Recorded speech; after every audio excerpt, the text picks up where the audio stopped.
सासु अपन पूत मजबूत रखहो हमायहु बैगवनवा। सासु अपन पूत मजबूत करहो हमायहु बैगवनवा। सासु अपन पूत मजबूत करहो इसो बैगवनवा।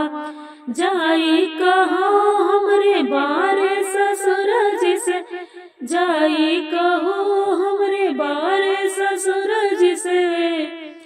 महला दुई महला बनवाई रखई हो हमायहु बैगवनवा। महला दुई महला बनवाई रखई हो हमायहु बैगवनवा। सासु अपन पूत मजबूत करहो इसो बैगवनवा। सासु अपन पूत मजबूत रखहो हमायहु बैगवनवा। जाई कहो मोरे बारे जेठा जिसे, जाई कहो मोरे बारे जेठा जिसे। बाग फुलवरिया लगाई रखई हो इसो बैगवनवा। बाग फुलवरिया लगाई रखई हो हमायहु बैगवनवा। सासु अपन पूत मजबूत रखहो इसो बैगवनवा।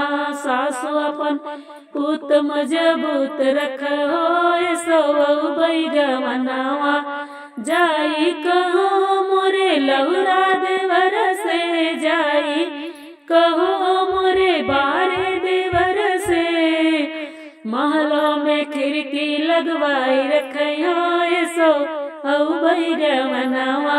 महलों में खिड़की लगवाई रखई हो इसो बैगवनवा। सासु अपन पूत मजबूत करहो इसो बैगवनवा।